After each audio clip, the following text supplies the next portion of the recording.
Hi, welcome back to episode 3. Only 116 days now till the car show, but I'm starting to make some pretty good progress. I have a lot to cover today, so I think what I will do is just list the things that were accomplished this week and then show you photographs of those. Installed the cowl webbing, the door latches. I sealed all of the body seams. I installed the fixed windows in the rear. And I got the trunk completely detailed so that I can install the straps and the gas tank.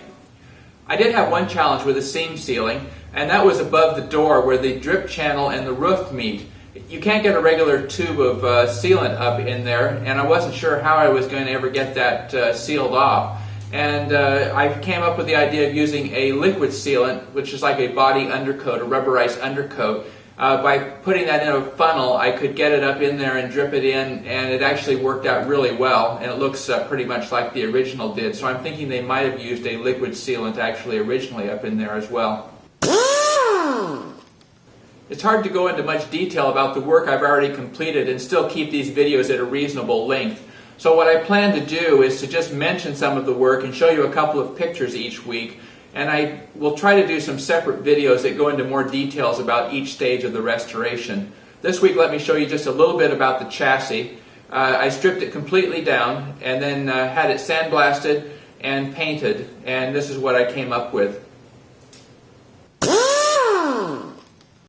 This is the shield that goes between the engine and the front wheel. And along the edge of this shield was a piece of rubberized material that was used to keep it from rattling.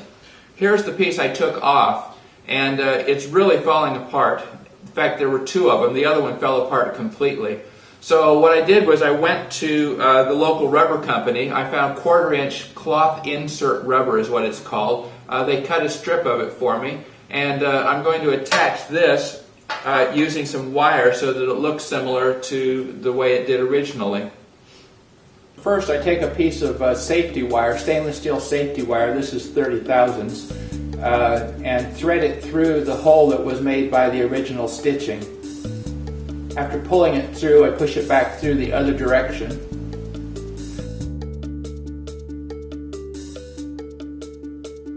And then cut off the long ends, bend them over, and then tap it into place with a little steel block and body hammer. And as you can see, you come up with a pretty effective way to attach the rubber, very similar to how it was done originally. Here's one of the pieces completely finished, ready to be put onto the car now.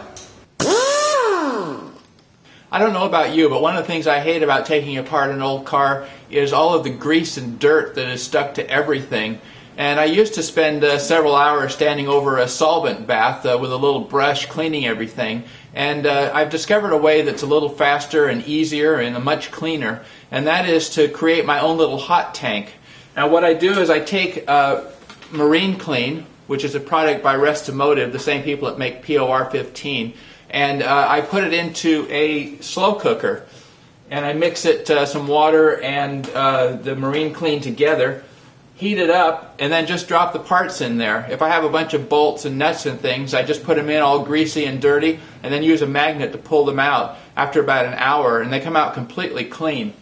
Here's an example of the accelerator rod I put in here for about an hour. This was so covered with grease you couldn't even tell it. It was probably 1/4 of an inch of grease on this. And after an hour I took it out, ran it under the faucet, and it came out just like this. So something you might want to think about trying. I really appreciate the people who made comments and asked questions on the Plymouth Bulletin Forum and the P15D24 Forum, and also here on YouTube. And let me answer some of those questions. From Mr. 41 Coop, he asked, did you have much sheet metal work on the body, or was your trunk, floor, and rocker panels in great shape? Everything was fine except for the trunk, and the trunk was completely rotted out. And I replaced that with a new trunk pan, which I had made, and I think I'll do a video on that completely because it was a pretty involved process. JD2K Silver says, are you located in California?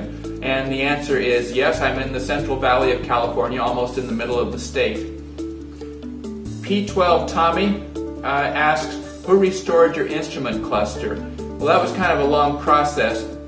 Scott Young up in Marin County did the faces of the instruments and the glass. The instruments themselves I sent to Williamson Instrument Repair, and they're down in Arkansas, I believe, somewhere in the south. And they went through and rebuilt the actual instruments themselves. As far as putting it together, I did that.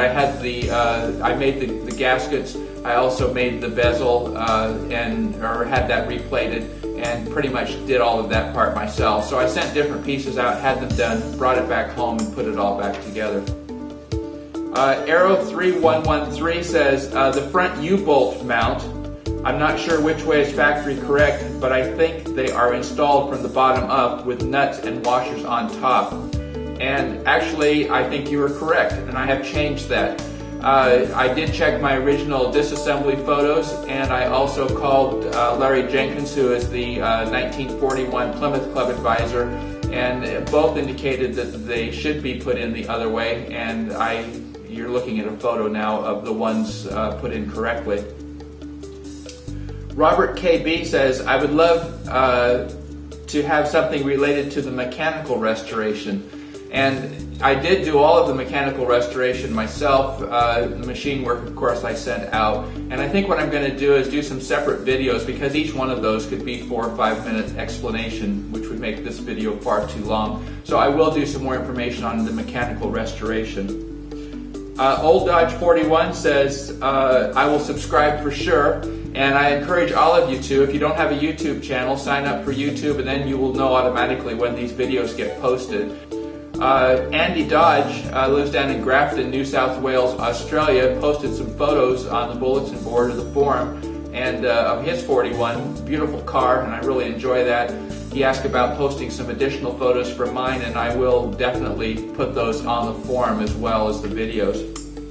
And finally, Mr. 48 Ruby says, when exactly is the Plymouth meet in Monterey? And the answer to that is July 13th through the 16th.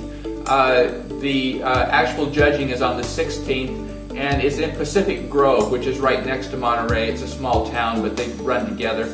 So, and the judging is actually going to be at the Bank of America, the address, and I'll put a link in the description about how you can get more information about that. So that's pretty much it for this week. I appreciate you watching, and until we meet again, I'll see you on the road.